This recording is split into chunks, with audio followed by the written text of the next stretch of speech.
Y dale que va, país, que pasaron las 7 de la tarde y es la hora de Para que sepas. Acá estamos con toda la información nacional, internacional. Un abrazo grande. Marce Pagano tuvo una pérdida familiar.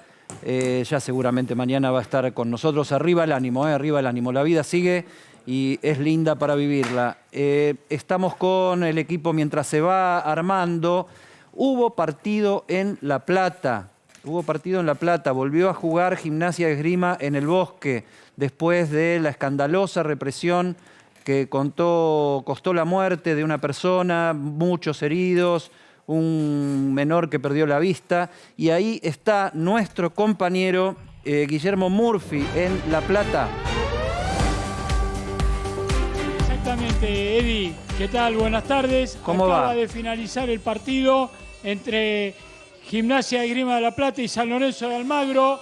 Y bueno, todo terminó como debe ser. Todo terminó en orden. Ahí ya se está desconcentrando la gente de Gimnasia. Vos fíjate, los hinchas en un micro, pero se lo recuerda siempre a Lolo Regueiro, el hincha que falleció en el partido contra Boca. Ahí se va toda la gente. Y vos fíjate, quedan todavía muy pocos aquí, pero todo se desarrolló con normalidad. ¿Y sabes por qué? Porque el operativo se hizo como correspondía, con vallas, con efectivos policiales, sin armas a la vista, sin provocaciones. Entonces todo se desarrolló normalmente. La desconcentración fue así, como la estamos viendo, con total tranquilidad. Ya queda muy poca gente. Sí, Eddie. Parte del orden tuvo que ver también con que no se vendieron entradas y se entró solamente los socios con carnet.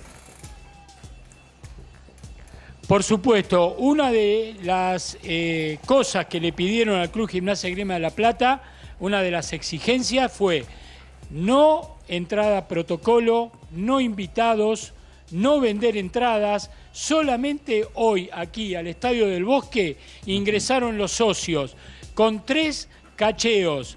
Eddie, uno se ve allá, que es en el Bosque. Por ahí ingresaba la gente, se le pedía los documentos, era corroborado que no tuviese ningún inconveniente. Seguían caminando por aquí, por esta calle. Segundo cacheo, ya sí de cuerpo. Y la tribuna, el ingreso a la tribuna está ahí más o menos 50 metros.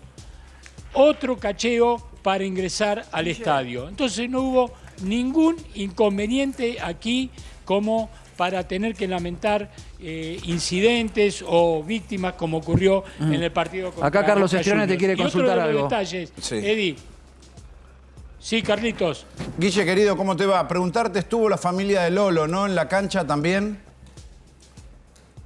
Sí, mirá, si querés y vamos caminando, Carlos, está el hermano, Oscar, fíjate, está toda la familia, Mirá lo que es este monumento aquí, con banderas, con globos, recordando a Lolo. Y aquí está, mirá, ha hablado muchas veces con nosotros. Sí, pobre Oscar. Aquí está Oscar, bueno.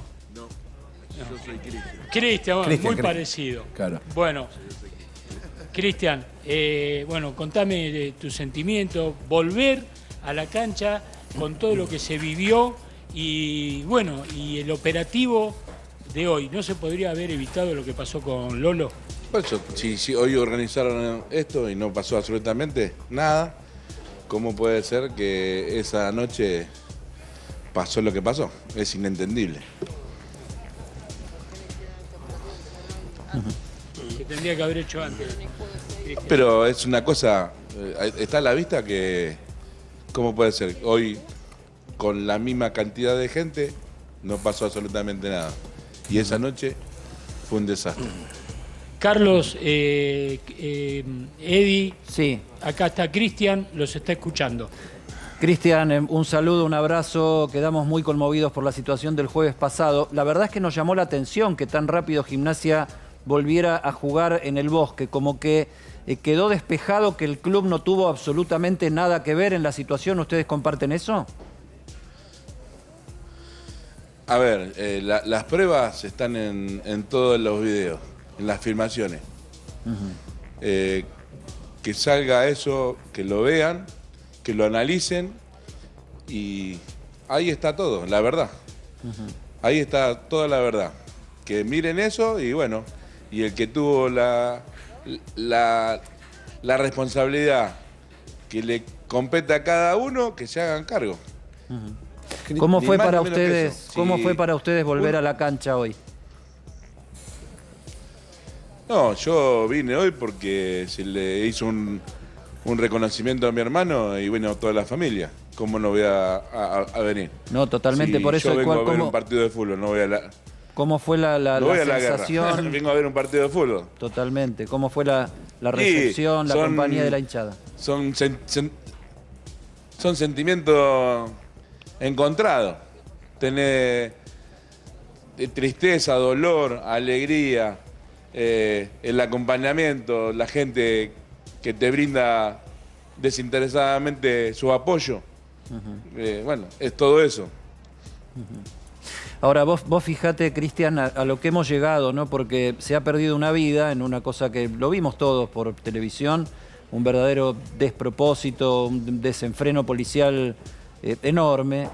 Pero ahí en el arranque con Guille Murphy, que es el que te está sosteniendo el micrófono en este momento, como que llegamos a una sensación de que lo normal es que haya alrededor de una cancha vallas hasta 300 metros, que no haya público visitante, que la gente que no es socia del club no pueda ir a pagar una entrada para ver un partido porque no es seguro. O sea, estamos viviendo en un infierno. Eso no es normal. Bueno, pero yo digo, si vos tenés, tenés un cargo, tenés una responsabilidad y vos no sabés desempeñar esa tarea, pasa lo que pasa. Y es lo que pasó. Entonces, no es... Vos no podés tirar la pelota afuera. Vos tenés que jugar. Pero acá tiran la pelota afuera y no se hacen cargo. Entonces, el que tuvo un grado de responsabilidad, que se haga cargo. Cristian, vos... Nada más ni menos que eso. Yo sé que, te saluda Carlos, yo sé que el fiscal se está moviendo, que obviamente la causa, la imputación es muy grave. Han ido a declarar, los han llamado porque hay un testimonio fundamental que es el de tu sobrina, que asiste a tu hermano, que asiste al viejo en el momento en que estaba ahí tratando de salir de la cancha, que es fundamental, porque ella asegura que le seguían tirando gases mientras estaban tratando de hacerle RCP a tu hermano. ¿Ella pudo declarar? No te quiero mentir, creo que sí, pero bueno, porque de algo tenía con qué arrancar, porque no estaba muy en claro las pruebas. Hay muchas pruebas, pero bueno, una de las pruebas que hay es el relato de mi sobrina, pero Claro. bueno, mientras esto se va desarrollando es como se va encaminando y se va sabiendo todo lo que ocurrió. ¿Cómo la están llevando, Cristian, en la familia? Se los ve muy unidos, pero debe ser duro. Sí, imagínate, una cosa... morir nos morimos todos, pero cuando a vos te sacan una vida de una forma muy particular, es más doloroso todavía. Totalmente. Porque la gente se muere, pero una cosa es morirse y otra cosa es que te la saquen. Ahora, ¿cómo contener ahí? Bueno, los hijos ya no son nenitos, pero está rodeado de nietos también. O sea, una situación tan traumática en una familia. El otro día, cuando hacíamos el móvil con la marcha que hicieron y los nenes poniendo velas, yo decía, mirá en lo que hemos terminado, niños poniendo velas para un abuelo que se lo llevó a un partido de fútbol, ¿no? Tal cual, él no estaba viniendo a la cancha, él vino a la cancha por los nietos. Los nietos le pidieron que los traiga a la cancha y los trajo. Y bueno, fíjate cómo terminó esto. Es muy, muy grave. Una desidia total. Ni a los animales se los trata así. Pero bueno, acá estamos. Cristian, el hermano de Cuando Lolo. se vean los videos, ahí se van a dar cuenta de lo que es, lo que ocurrió esa noche. El abrazo de siempre, Y bueno, nos comunicaremos en el momento que haga falta. Los micrófonos y las cámaras para ustedes están abiertos. Muchísimas gracias y agradecerle a todos por el acompañamiento desinteresado y informar. Y ojalá que, bueno, que se sepa toda la verdad, ni más ni menos que toda la verdad, y que se haga justicia por Lolo y por toda la gente que la pasó mal esa noche. Porque hay un montón de gente que está lastimada y por una cosa o por otra, bueno, ya en algún momento se irán acercando para prestar su testimonio y bueno, contar lo que le pasó a ellos también y bueno, y que se haga justicia también por ellos. Guille Murphy, gracias. Cerrá el móvil como quieras y nos encontramos en cualquier momento. Bueno, gracias, Cristian. Te cuento, solamente ya para terminar, vos sabés que cambió la fuerza de policía para este operativo. Ajá. En este operativo se utilizó al grupo Utoy. Ah, el Utoy. Por primera vez el grupo Utoy estuvo a cargo de un operativo en un estadio de fútbol completo. Completo el grupo Utoy participó de todo este operativo. Se apartó ¿Qué es, Carlos? Cuerpo de Infantería de la provincia de Buenos Aires.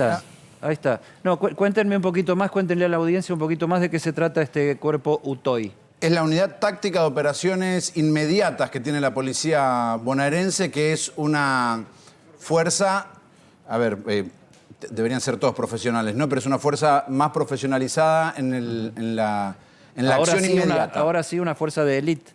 Es una fuerza de élite, a veces los distinguen, están todos vestidos de negro, cuando andan en las motos uno los ve todos vestidos de negro. Es, por ejemplo, la que interviene en un secuestro, la primera que interviene es la Utoy. En una toma de rehenes, la primera que interviene. Perdonen, ¿no? Pero Sí. naturalizamos todo. Sí. ¿Ustedes se dan cuenta de lo que estamos llamando normalidad Sí. en la Argentina? Un partido de fútbol custodiado por fuerzas de élite. Sí. 300 metros las vallas. Los hinchas comunes, los que no tienen plata o no quieren hacerse socios, no pueden ir a pagar una entrada.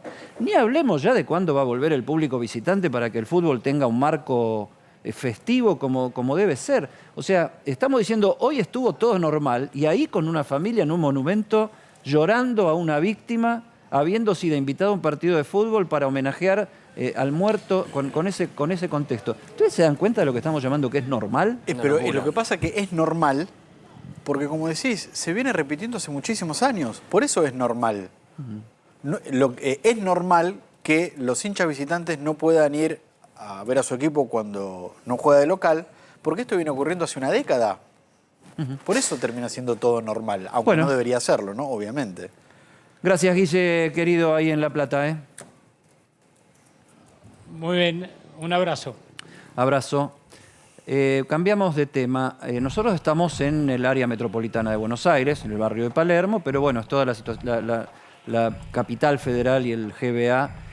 Los colectivos andan normalmente, acá vive el 40% de la población aproximadamente. En todo el resto del país no hay colectivos, ni hoy ni mañana. Hay un paro de la UTA porque se quiere equiparar el salario con los trabajadores del mismo gremio en esta zona, en el AMBA. Las empresas están diciendo, bueno, para que eso sea posible nos tienen que poner el subsidio a las empresas de transporte más o menos en línea con los subsidios que cobran las empresas del AMBA, y esto se nacionalizó. Hubo una reunión hoy en el Ministerio de Trabajo, el paro continúa, no hubo respuestas, hubo ausentes. Está en comunicación Martín Yárlora, que es intendente de la ciudad de Córdoba. Hola Martín, ¿cómo te va? Dice un niño acá, todo el equipo de Para que sepas, en A24. ¿Córdoba está paralizada en este momento desde el punto de vista del transporte público? Bueno, Eddie, saludarte a vos y a todo el equipo y agradecerte por este espacio federal. Imagínate lo que sería Capital Federal si hoy no hubieran tenido transporte y mañana tampoco, ¿no? O sea, esto muestra cómo cuando las situaciones influyen en el interior, a veces no son agenda nacional, salvo programas como los de ustedes que retratan la Argentina en su manera plena. Sí, ¿sabés qué pasa? ¿Sabés qué pasa, Martín? Que este es un conflicto que en algún momento nos iba a explotar en la cara, porque el reclamo, la contradicción, el choque por este tema se viene dando desde hace un montón de tiempo. Bueno, ahora llegó el asunto y no le encontramos la solución hasta ahora. Discúlpame que te interrumpí, pero me parece que era una profecía anunciada esto, ¿no? Es una de las tantas injusticias federales que existen. Esto no es la primera vez que nos ocurre. A nosotros nos vive ocurriendo esta situación. El sistema es el siguiente. Vos tenés un presupuesto nacional dedicado a subsidiar el transporte. El 85% de ese presupuesto se destina, como bien vos lo decías, a Capital Federal y parte de Provincia de Buenos Aires, que se llama AMBA. El resto de la Argentina tiene que arreglársela con el 15%. Eso nos obliga a tener boletos más caros y nos obliga también a subsidiar desde los municipios. ¿Cuál es la injusticia ahí?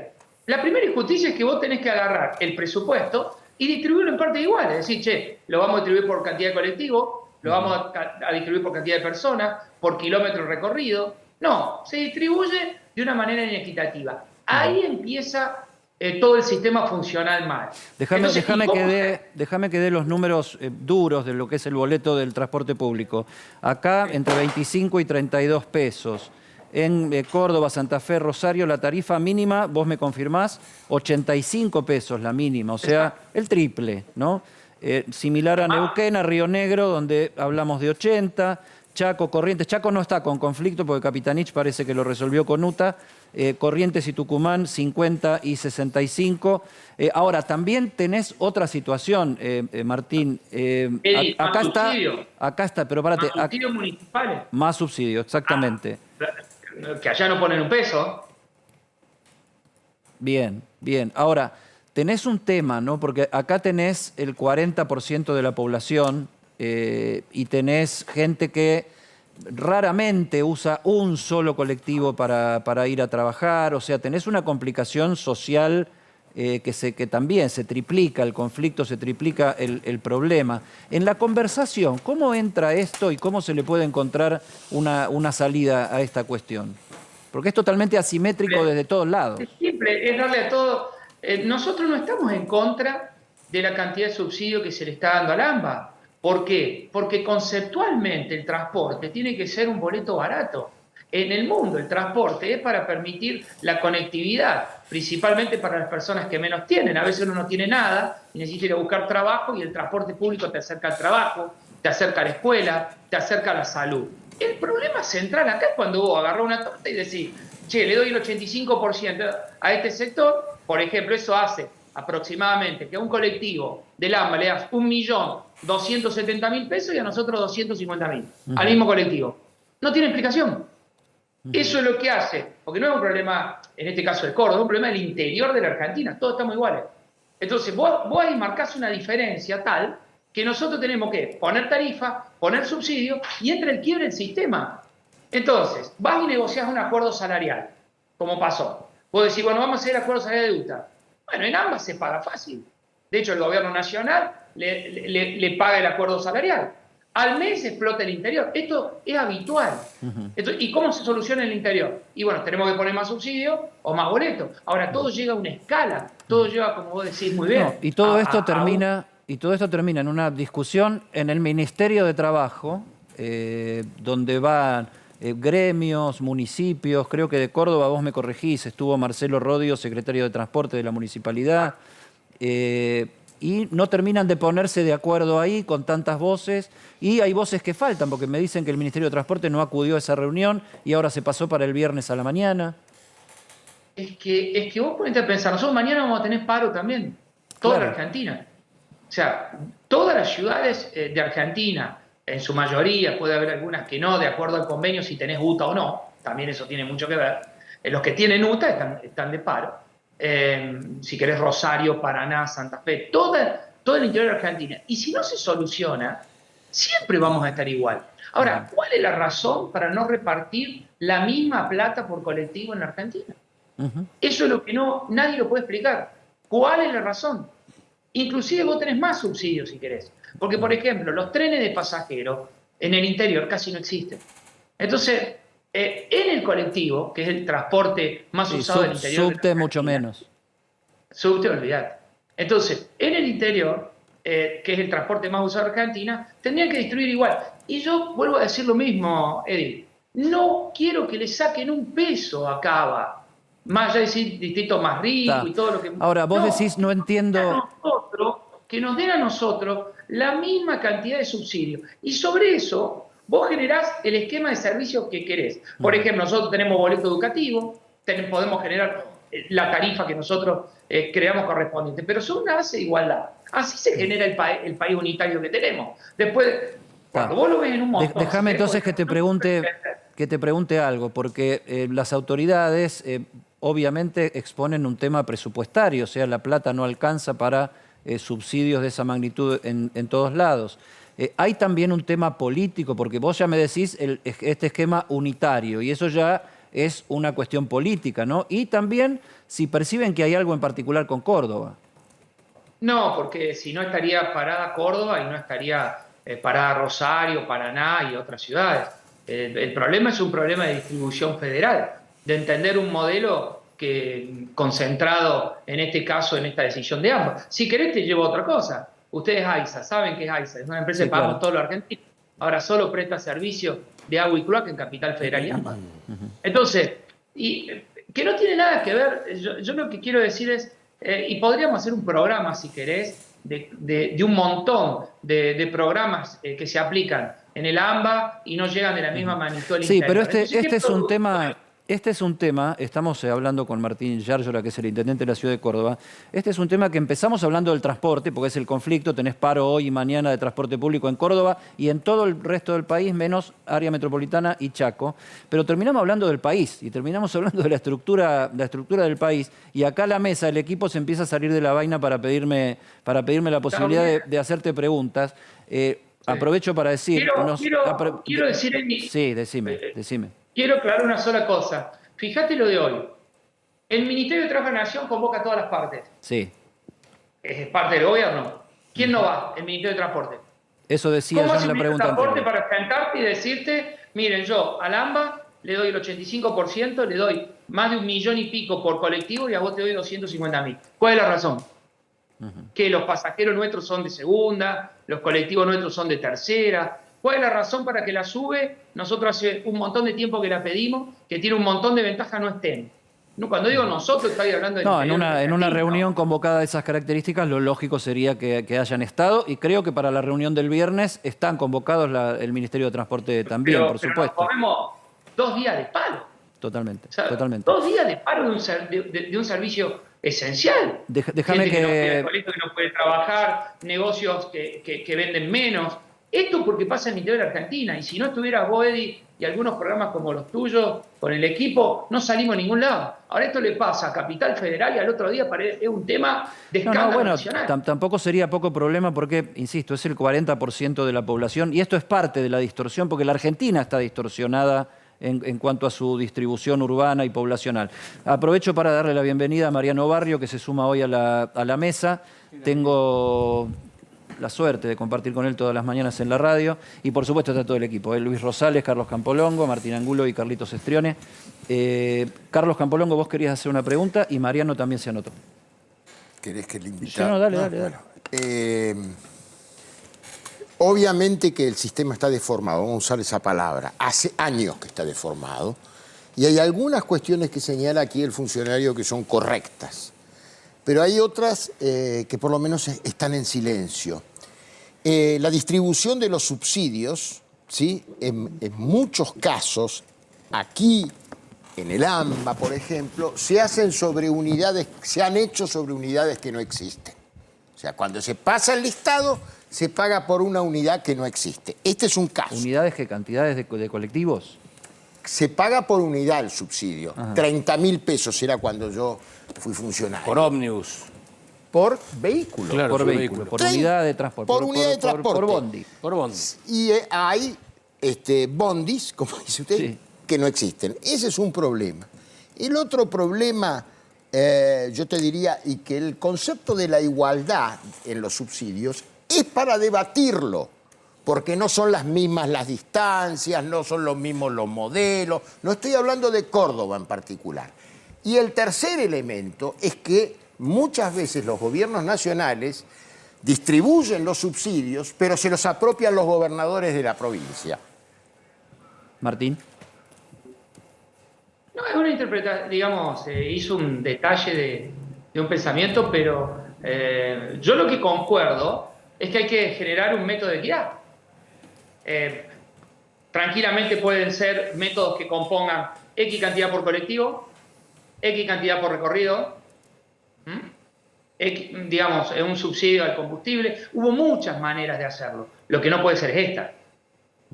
Porque esta claramente... Y no estamos hablando de Córdoba, estamos hablando del interior de Argentina, porque si esto fuera un tema de Córdoba, tal vez nosotros somos una voz federal que defiende el interior de los cordobeses, pero acá estamos hablando... No, en el interior de la provincia de Buenos Aires pasa lo mismo, en Mar del Plata está pasando lo mismo. Exacto, te pasa en Mar del Plata, te pasa en Bahía Blanca. Esto es solo un cordón de provincia de Buenos Aires. Cuando hablé con esos intendentes te van a decir lo mismo que nosotros. Así que el análisis que están realizando, digamos, a nosotros lo que queremos es que nos den un sentido de justicia. No tenemos problema de decir, che, por colectivo tanto, por kilómetro recorrido tanto, por esta variable tanto, la SUBE para todo. Perfecto. ¿Cuál es el problema con la SUBE? Por este parámetro de igualdad, que sería lo justo, construimos cada uno nuestro Martín, ¿cuál es el problema con la SUBE? ¿No hay SUBE en Córdoba? No, ustedes saben que nosotros venimos pidiendo la SUBE de hace tiempo. Ahora han dicho que la van a dar, pero bueno. La SUBE también es un subsidio que te llega porque cuando vos tenés la tarjeta SUBE, hay determinados sectores de la población que se ven beneficiados. Cuando vos no tenés la tarjeta SUBE, esos sectores tienen que pagar. Así de simple. Entonces, el que tiene la SUBE con los atributos sociales, tiene, además de este subsidio que le llega directamente al transporte, tiene el subsidio de personas que no pagan y que paga el gobierno nacional a través de la SUBE. Es otro subsidio, además del anterior, que por supuesto ambas lo tienen, ¿no? Mariano Barrio. O sea, el sistema no es que está todo el interior del país colapsado y que es porque todos nosotros no sabemos administrar. No, nosotros sabemos administrar. Queremos las mismas condiciones. No, hay un conflicto y lo que están tratando es de encontrar el ámbito donde ponerse de acuerdo a ver si se logra resolver de una buena vez. Mariano Barrio acá te quiere preguntar algo y después Luis Rosales. Martín, te quería preguntar, vos, sí, tenés razón en cuanto a que hay que buscar un mecanismo de igualdad en la distribución de los subsidios, pero también es cierto que el Estado Nacional es deficitario y altamente deficitario. Está en este momento viendo cómo puede resolver el tema del equilibrio fiscal o achicar el déficit. Y por otro lado, las provincias, gracias a los aportes que hace la Nación en comparticipación y transferencias a veces ordinarias o discrecionales, las provincias son superavitarias. Y hace poco tiempo se firmó un consenso fiscal que fue aprobado en la Cámara de Diputados hace tiempo. Ustedes, las provincias, digo, ¿no meten el tema de los subsidios al transporte en todo el tema del consenso fiscal? Son como varios temas. Primero, Córdoba es una provincia que aporta muchísimo. Recordad que nosotros tenemos retención en nuestra producción agropecuaria. O sea, si nosotros viéramos el aporte general que hace Córdoba, Santa Fe, bueno, nosotros no tenemos regalía, tenemos retención. Entonces, es una de las provincias que más aporta. Para dejar claro eso, y es una discusión que tenemos hace tiempo, porque nosotros nos ponen las patas sobre la producción. Y toda esa plata que se gira a la nación, imagínate lo que sería en Córdoba, invertida en Córdoba, en nuestra producción, en nuestro empleo. Bueno, primer tema. Segundo tema, es algo que vos decís, se firmó un consenso fiscal, pero en ese mismo consenso fiscal se crea este fondo del transporte. De hecho, yo era diputado. Entonces, lo que quiero decir es, lo que está en discusión acá, de hecho las provincias ponen subsidios, los municipios, nosotros ponemos subsidios, lo que está en discusión acá es, con el dinero nacional que vos tenés para el sistema de transporte, lo tenés que distribuir equitativamente. Esto se tiene que discutir ahora, se está discutiendo en el presupuesto nacional. Y lo que vos decís, che, el Estado, Martín, va a generar una reducción que es igual para todos. Porque acá, ¿qué pasa? Vos te sentás en Capital, haces el acuerdo con la UTA, haces un hermoso acuerdo, de hecho a veces han pagado los sueldos directamente de la Nación a los choferes de la UTA de Capital o del AMBA, y después te lo aplican en el interior y te dan menos subsidio y te mandan al paro. Eso es lo que pasa. Y no es un paro nacional, fíjate. Cerramos con una pregunta de Luis Rosales. Sí, una reflexión. No es un paro nacional, es un paro solo en el interior. Totalmente. Es una pregunta y una reflexión, ¿no? No es desinteresado el hecho de que casi el 40% de la población viva en el AMBA, de la población argentina. Hay todo un sistema que propende a eso, porque le conviene a mucha gente que haya 40% de la población concentrado en 30 municipios en los alrededores de la capital federal. Más la capital federal. Es más fácil de controlar, de gobernar, de clientelizar políticamente. Si la Argentina fuera estable, debería tener una capital menos concentrada y 4 o 5 ciudades de 5 millones de habitantes, como tiene o Colombia, ni que hablar de Estados Unidos, o Alemania, otros países. Es decir, más equilibrado. Pero para eso hay que permitir que las economías regionales prosperen, crezcan, estén más libres. Córdoba debería ser un polo, Mendoza otro, Santa Fe otro, y así sigue la lista. Comparto perfectamente. No solo eso, tendría que haber más polos en Argentina. Mucho Argentina, muchos más polos. Y eso que hubiera hecho que se desarrolle el interior y que la gente del interior no se te traslade a la capital o al conurbano. No es esa la discusión que viene, Martín. Hay que rearmar este país de vuelta. Y total. A ver, la discusión me parece a mí que no es solo un plan macroeconómico, que lo necesitamos claramente, porque con esta inflación, con estas variables, con tantos tipos de cambios, ningún país puede sostenerse, pero al lado de ese plan macroeconómico, un plan de desarrollo productivo. A ver, ¿cuántos años vamos a esperar para hacer los pasos de la cordillera para ser competitivos? ¿Cuánto vamos a esperar para potenciar la minería? ¿Cuánto vamos a esperar para hacer las hidrovías? ¿Cuánto vamos a esperar para hacer los ferrocarriles en el norte? ¿Cuánto vamos a esperar para hacer el gasoducto a Vaca Muerta que ahora recién se inició? ¿Vos sabés con todas estas obras federales? Ahora, cuando vos ves el planteo de obra, se sigue totalmente. ambas. Sí, eso se Entonces, sintetiza en 4 letras, ¿no? Un país. Me voy del tema, pero es el tema. Totalmente. Es la visión de la falta de la producción federal de la Argentina que te impide generar muchos polos productivos. Los biocombustibles. Argentina tendría que ser una potencia de biocombustibles. Totalmente. Martín Yarlora, intendente de la ciudad de Córdoba, gracias por este contacto. Cuando andes por Buenos Aires, pasás por el programa, te diría, entrás sin golpear. Y charlamos de paso de política también, que este conflicto del transporte nos llevó toda la conversación. Gracias. Gracias a ustedes por este espacio federal. Gracias. Nos vamos al Congreso de la Nación ahora. Está ahí, mirá, Miguel Ángel Pichetto. ¿Quién está en el móvil? Sí, acá, Hola, acá Marce. estamos. Eddie, ¿cómo estás? Marcelo Padovani, acá ¿Cómo te va, saluda. Marcelo? Te pongo en contexto, Eddie. Estamos en la seccional capital de UTGRA. Aquí el senador mandato cumplido. No es el Congreso de la actual Nación, auditor general perdón. de la Nación, Miguel Ahí Pichetto. metí la pata en la ubicación. No es el Congreso. Sí, sí. Bueno, no hay problema. Está aquí el senador mandato cumplido, te decía, y actual auditor general de la Nación, lanzando su partido, Encuentro Republicano Federal, con una serie de dirigentes de todo el país, presente en las 24 jurisdicciones. Un discurso fuerte el de Pichetto, Eddie, te anticipo, haciendo referencia a distintos problemas de la realidad argentina, como por ejemplo los recursos naturales, como por ejemplo el tratamiento del tema de los mapuches tan polémico por estas horas. Bueno, te dejo en diálogo con Miguel Pichetto y está Eddie Zunino en el piso. Pichetto. ¿Qué tal? Buenas tardes, Eddie. ¿Cómo estás? ¿Cómo va, Miguel? Un gusto saludarte. Vos sabés que... Igualmente. Vos estás lanzando ahí el Encuentro Republicano Federal, tu partido. ¿Se corrió la bola? Y no sé qué hay de cierto de esto, de que le han ofrecido a Javier Milei que se presente por ese partido, la estructura de ese partido. ¿Eso es cierto? No. A ver, tengo respeto por otros dirigentes políticos, pero este partido es un esfuerzo compartido con mucha gente de todo el país que hoy ha venido a ratificar la organización. 24 representantes de todo el país. Hicimos un acto. Este partido ya tiene reconocimiento nacional por la justicia federal. Y si mañana hubiera elecciones, estoy en condiciones de presentarme como candidato. Por supuesto que estamos trabajando dentro de Juntos por el Cambio, cabe la aclaración, y aspiramos también a participar de las primarias, pero nunca he hablado con Javier Milei de ningún tema en particular relacionado a eso en estos últimos tiempos, y menos relacionado con este partido que, si bien yo soy el presidente a nivel nacional, tampoco me pertenece, es del conjunto de mucha gente a lo largo y el ancho del país, que no es solamente peronista, es una visión Eso- del centro derecha en la Argentina. Eso te iba a preguntar, ¿solo, una- ¿solo origen peronista o también de otros orígenes? No, no, para nada, de independientes, gente del centro nacional, centro derecha. La derecha o el centro derecha nacional no es una mala palabra, es lo que viene en la Argentina.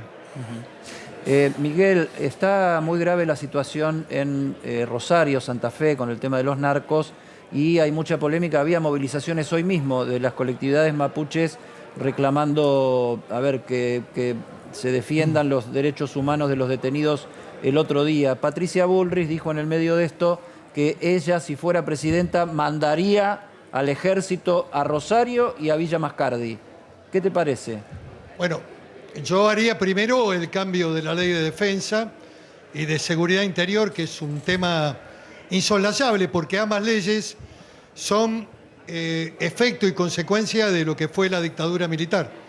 Y son leyes que tienen un tiempo de época, pero que hoy, frente a los nuevos riesgos que la Argentina tiene, ejércitos irregulares, narcotráfico, el fenómeno mapuche, el fenómeno narco en Rosario, indudablemente hay que replantear el rol de las Fuerzas Armadas y también en determinadas circunstancias hay que poder dictar una zona de emergencia y con la habilitación de la ley por el Congreso, el Ejército, la propia Marina puede funcionar y también garantizar la paz interior y la seguridad de los ciudadanos argentinos. O sea, vos Así tendrías que comparto en espíritu. Vos tendrías que sostener ahí que no se trata de casos de seguridad, sino de soberanía. Se trata de casos de riesgo nacional, de soberanía territorial, de riesgo muy grave, extremadamente grave, como es el tema del narcotráfico. Si vos vas a Italia, Eddie, yo tuve la suerte de estar en la última semana de febrero del año 2019, vos ves la estructura militar ocupando las plazas de Italia en distintas ciudades. Ahí, ¿cuál es el riesgo? ¿Cuál es el fenómeno al cual se previene con la presencia militar, además de los carabineros, además de las policías locales? El riesgo del terrorismo. ¿Qué quiero decir? Que hay nuevos fenómenos en el mundo, también en la Argentina, que no son ejércitos regulares de países vecinos que nos van a invadir, sino que hay situaciones extremas, graves, en donde el Estado Nacional y el Congreso, con ley del Congreso, modificando la ley de defensa y la ley de seguridad, puede habilitar la presencia del ejército o de otra fuerza armada, como es la Marina o la Fuerza Aérea, para garantizar el orden, la tranquilidad, la soberanía territorial e impedir el riesgo de los ciudadanos que viven en esa zona. Ahora, vos me planteás el tema de Europa, ¿no? Me trajiste Europa, y yo digo, en Europa los grupos violentos están teniendo más que ver con sectores de derecha, y acá tuviste el episodio de Cristina Kirchner, donde alrededor hay una serie de espacios, agrupamientos, movimientos o lo que sea, que también tienen esos posicionamientos y se manifiestan a través de guillotinas, horcas, y hablan mucho de matar y esas cuestiones. ¿Vos también tendrías mano dura para estos sectores? Yo de ninguna manera escribo a ningún elemento de violencia. He repudiado el atentado y el ataque a la vicepresidenta. Me parece un hecho grave que la Argentina tenga a la expresidenta amenazada, actual vicepresidenta de la Nación, y también al expresidente Macri, que también recibió amenaza de muerte. Esto me parece muy, muy complejo. No hay ningún sector de ningún lugar que pueda ser de ninguna manera convalidado por el Estado. El Estado tiene que actuar con toda la fuerza de la ley. Y es importante, Eddie, muy importante, identificar quiénes están atrás de este grupo marginal que la verdad no sé qué identificación ideológica tiene, pero que indudablemente puede haber tenido algún apoyo, alguna logística, algún asesoramiento. Sería muy importante que la investigación avanzara en ese rumbo para poder determinar claramente la responsabilidad. Lo que te puedo afirmar es que nadie que esté comprometido con la democracia en la Argentina está complicado o mirando eso como un hecho considerado un hecho totalmente negativo. Miguel, Acá el equipo quiere hacerte preguntas. Carlos Campolongo, Luis Rosales después. Carlos. gracias. Hola, Miguel, buenas noches. Es ¿Qué tal, interesante. Carlos? ¿Cómo estás? Bien, es interesante lo que dijiste de la modificación, de las nuevas formas tácticas y estrategias de guerra y demás. Pero también en nuestro país tenemos, y no hago un totum para las Fuerzas Armadas, sino las cúpulas militares a veces, muchas veces, no han estado a la altura política.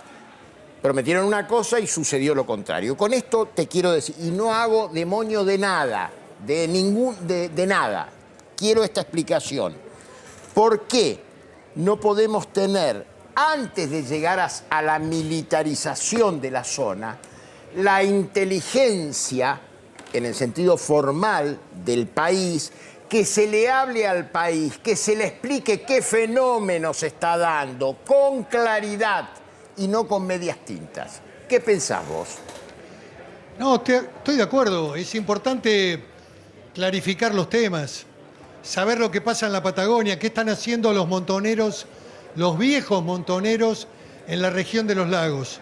¿Qué está haciendo Perdía, Vaca Narvaja? Es muy importante tu reflexión. También es cierto que tenemos fuerzas de seguridad altamente capacitadas como la Gendarmería, la Prefectura y la propia Policía Federal, que hay que ponerle también allí inteligencia y saber qué es lo que quieren. Si quieren un Estado independiente, autónomo, los tenemos que derrotar definitivamente. De ninguna manera podemos tolerar eso, porque pone en riesgo la soberanía nacional. Ahora, si es un reconocimiento legal de tierras por derechos originarios que puedan acreditar, está la ley y está la Constitución. La Constitución del 94 estableció el legítimo reclamo del pueblo originario que acredite la posesión, el origen. Eso está válido, pero lo tienen que hacer por la vía pacífica. Totalmente, Si lo hacen totalmente. armados. Ahí está también la ley 26.160, que es la que regula Pero esa estoy de acuerdo. incorporación en la Constitución, que A viene ver. de postergación. No, pero parame porque dijiste algo que no lo quisiera dejar pasar. Hablaste de Vaca Narvaja y Perdía en la zona de Villa Mascardi. Primero, ¿qué información, ahí. ¿qué información Están ahí. tenés de qué están haciendo? Y si están haciendo algo que no se debe, Bueno. ¿por qué no los denuncian? A ver, es pública la información. Cirilo Perdía es el jefe de la mutual de abogados que defiende a los mapuches. Los mapuches han tenido una evolución en el proceso del conflicto. Ya la última acción es una acción de tipo militar donde atacaron un puesto de gendarmería, que es un símbolo que hace a la defensa de las fronteras y de la seguridad nacional. Lo atacaron a tiros. A ver si hay alguien que todavía no escuchó este tema. Es muy importante este programa porque un grupo de más de 20 enmascarados, armados, con armas de fuego muy potentes, atacaron al puesto de gendarmería. Estamos hablando de esto. Yo no estoy haciendo imputaciones ligeras. Cirilo Perdía asume públicamente la defensa de estos mapuches como la asumió Alcorta, como la ex ministra que debe defender el interés del Estado y de los argentinos, y termina privilegiando el interés de John Esguala y de los mapuches. Es el mundo que está al revés en la Argentina. Al revés. Está todo al revés, Edi. Diríamos de los falsos mapuches, por lo menos para ciertos grupos, que tienen la sede hasta el punto en Londres. hasta el punto en que se determine quién es quién, porque me parece que eso es parte del problema, ¿no? No, pero a ver, pero tampoco la quiero dejar pasar esta. No son originarios de la Patagonia Argentina. No son originarios. Hay que enseñar historia. Les recomiendo el libro Historia de Río Negro de un especialista paleontólogo, historiador, Rodolfo Casamiquela. Los mapuches son pueblos originarios de Chile. Allí en la Araucanía tienen 1.200.000 originarios de mapuches que viven en Chile. No tienen nada que ver con la Argentina. Venían con el malón de Cafulcura, por el medio de la Pampa. Asolaban las poblaciones del sur. Hay que enseñar historia, no a estos profesores de historia que aparecen por televisión tergiversando la historia del pasado para aplicar la política del presente. De ninguna manera eso. Hay que enseñar historia. Hay que enseñar a los chicos desde el primario, Coincido con el concepto.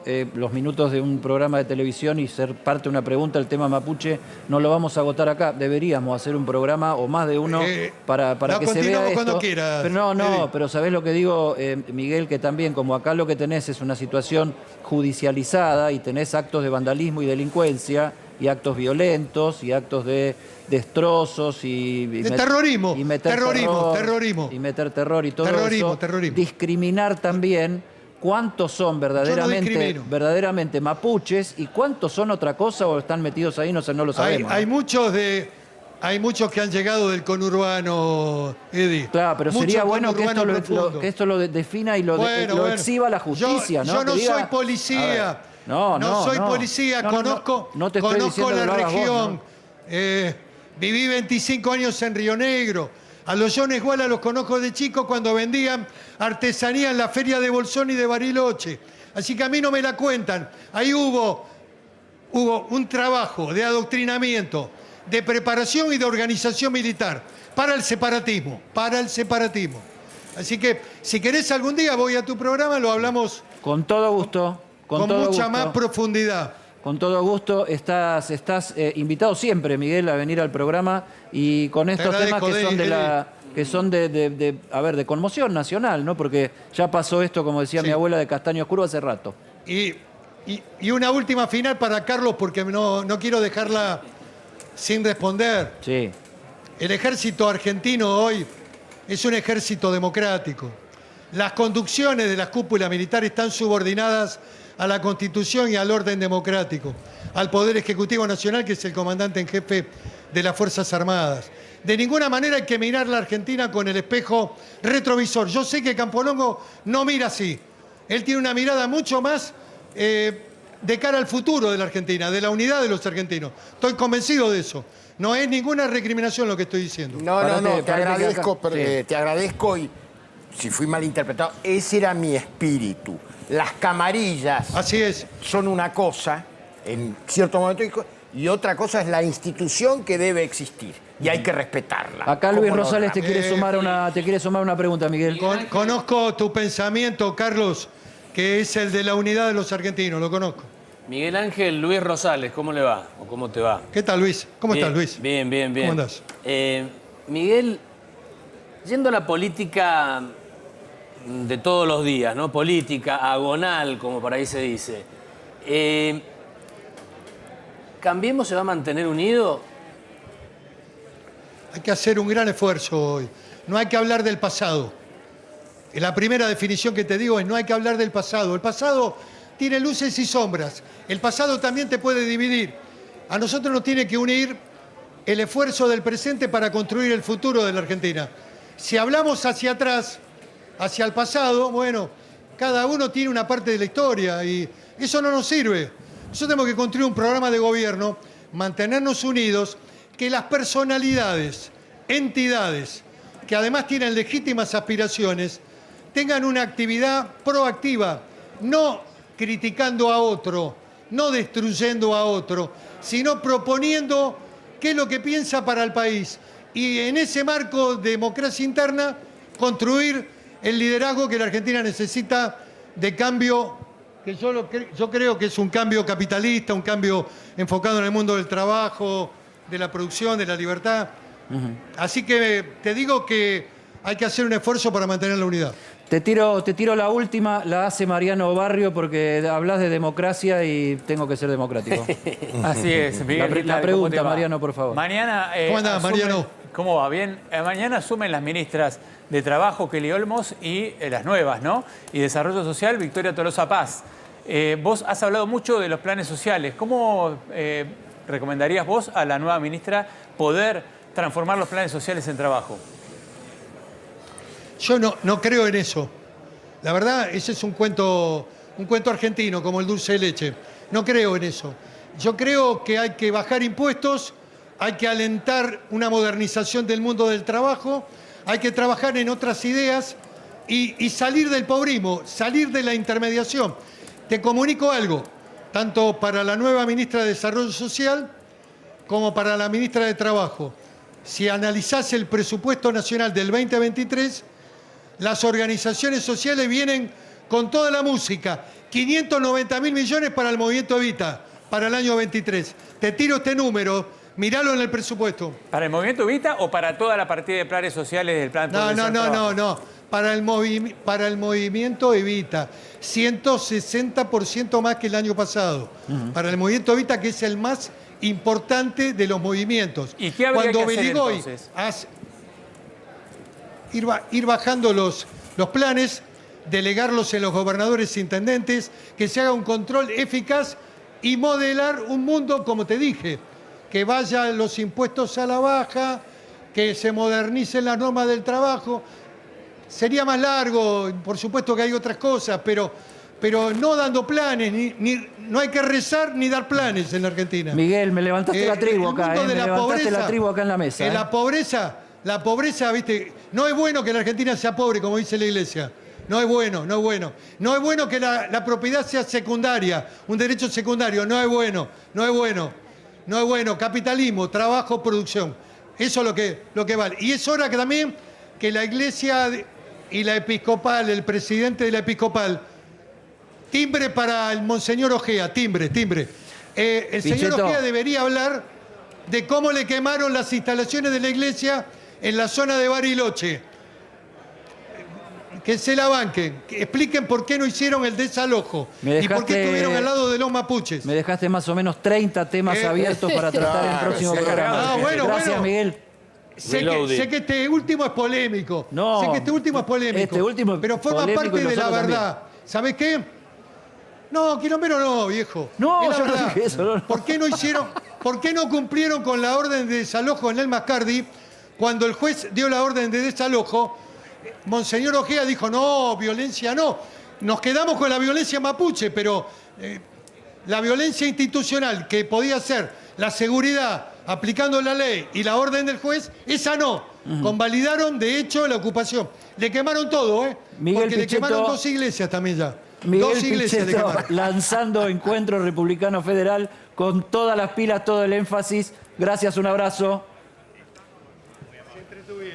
Se entretuvieron, dice. Se entretuvieron. Déjalo que venga acá. ¿Qué persona? Yo me pregunto muchas veces si este país tendrá remedio. ¿Vos qué decís, Adrián Sac? No sé, pero acá hablaban de la iglesia y están sonando las campanas. Alguien se enojó, me parece, cuidado. Cuidado con lo que decimos.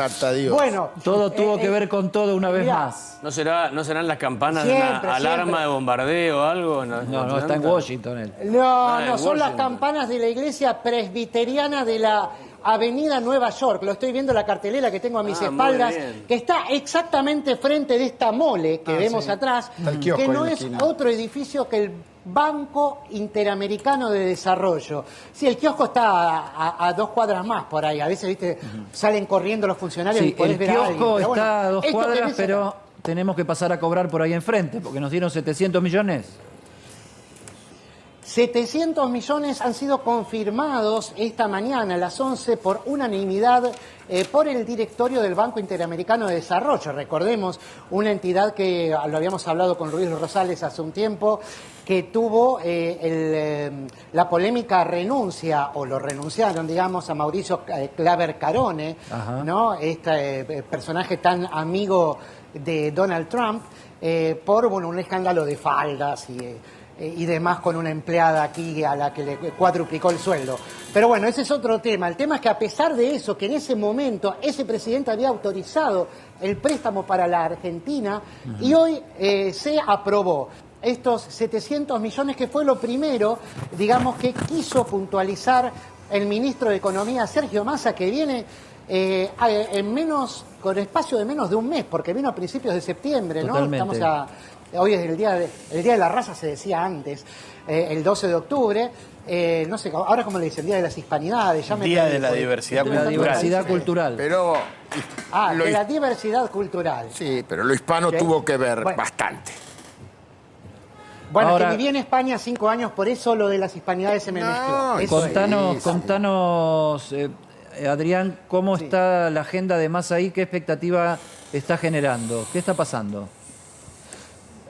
Bueno, a ver, esta mañana, como te decía, estuvo en el Banco Interamericano de Desarrollo, después volvió a la tarde, donde, bueno, tuvo una conferencia, o formó parte de una conferencia de 56 ministros de Economía de la región, ¿no? Donde puntualizó justamente la importancia que tiene no solamente la Argentina, sino todo el continente como productor de proteínas, ¿no? El 80% de las proteínas del mundo se generan, se elaboran, se producen en Latinoamérica, o en realidad en toda América, en la Panamérica, digamos. Sí. Y bueno, y por eso lo postuló justamente como una oportunidad en este momento donde hay tantas restricciones en el comercio internacional de alimentos, y bueno, sobre todo aquellos que tienen proteínas, aquellos que alimentan, ¿no? Y bueno, también después de allá saber que se habían otorgado a Argentina este préstamo, también pidió no computar como déficit fiscal a todas aquellas inversiones que los distintos países hacen como desarrollo, no computarlo como gasto, ¿no? Esto sería realmente un cambio muy importante para que, bueno, cada uno de los países, y no solamente la Argentina, tenga más posibilidades de progresar y que no lo estén corriendo, no lo estén persiguiendo con las metas fiscales cuando está tratando un país de invertir, ¿no? Claro, exactamente. Esto ahora, es justamente lo que han sobre eso te medios quería de aquí, de los Estados Unidos. Justamente sobre eso te quería preguntar, no exactamente porque vos estás hablando de cambiar el concepto de lo que es el déficit, lo que es lo que se gastó para invertir y lo que se gastó para despilfarrar o lo que sea. Pero yo digo, del punto de vista de las inversiones, ¿qué hay en agenda en esta visita de Massa? Bueno, hay varios puntos aquí, más allá de que esta visita es una visita donde la idea es justamente ahondar los contactos, las gestiones, la presentación de esta gestión del Ministerio de Economía ante otros ministros, también los ministros del G20, ¿no? Pero de todas maneras sí va a haber reuniones muy importantes, sobre todo el viernes, en lo que tiene que ver con el litio, ¿no? Con las inversiones en este oro blanco que se produce en el noroeste argentino y que es visto aquí justamente como una gran oportunidad, teniendo en cuenta que, bueno, aquí en Estados Unidos hay varios estados, entre ellos California, creo que hasta ahora son 8 estados, los que van a dejar de fabricar autos a nafta o a gasoil y únicamente se van a fabricar autos eléctricos. Estos autos eléctricos llevan baterías que son fabricadas con litio, ¿no? Hasta ahora se propusieron otro tipo de baterías, pero sin duda la que más se produce son las de litio. Entonces, lo que va a haber Massa es justamente hablar sobre inversiones de grandes... De grandes inversores, valga la redundancia, en este mineral que hace falta para su extracción, justamente una tecnología bastante específica, ¿no? En la que se usa mucha agua, sí, y bueno, y hace falta el know-how, ¿no? Hace falta saber cómo se hace y traer especialistas. Reforzando lo que decís, Adrián, rápidamente, Argentina junto a Chile y Bolivia casi concentran el 80% de las reservas de litio del mundo. En las zonas cordilleranas altas, son los salares de altura que concentran ese mineral. Así que somos Arabia Saudita en ese sentido, en cuanto a lo que viene. ¿Hablaste, Adrián, con Massa? Sí, solo Jujuy, sí. Sí, tuve la oportunidad de interceptarlo aquí, acá muy cerquita, ven, en la salida del Banco Interamericano de Desarrollo. Bueno, tuvimos la oportunidad de intercambiar unas palabras, ¿no? Él siempre habla con toda la prensa, pero bueno, en este caso lo vimos justo cuando estaba por subir a su limusina, ahora se fue a la cena del Fondo Monetario Internacional, así que bueno, lo podemos ver. Bien, con el fondo fue más una reunión de repaso de lo que había sido la aprobación del segundo trimestre y en el caso de el BID, la presentación de algunas ideas de Argentina y la aprobación de un desembolso de 700 millones de dólares que ingresa en las próximas horas a Argentina. Bueno, bien, ¿y cuáles son las expectativas para el viernes, que es lo que todos se preguntan? ¿En qué sentido? En el sentido de la revelación del índice de inflación. No, tenemos la preocupación que tienen todos y y obviamente la expectativa de ver que algunas de las medidas que vamos tomando van empezando a surtir resultados. Gracias. Bueno, muchas gracias. Me gustó, Adrián, cuando te dijo, ¿en qué sentido me lo preguntás? Te considera una persona bastante irónica, creo, ¿no? Bueno, digamos, el viernes pasan varias cosas, ¿no? Una de ellas tiene que ver con este encuentro que te decía con inversores, con el sector privado, ¿no? Después de tanto sector público, de tanto organismo multilateral de crédito, del FMI, del Banco Mundial, del Banco Interamericano de Desarrollo, llega ese momento. Entonces, podía ser, pero creo que, se dio cuenta que estábamos esperando a ver si nos tiraba alguna pista respecto de cuánto va a ser el índice de inflación, que es lo que más nos preocupa, ¿no? En la Argentina, que tenemos uno de los índices de inflación más altos del mundo. Más altos del mundo. Y bueno... Adrián, querido... Bueno, justamente... Sí. Adrián, querido, la seguimos mañana porque la gira esta sigue y vos te quedás ahí, ¿verdad? Sí, desde luego. Hasta el viernes vamos a estar acá. Perfecto, un abrazo. Igual.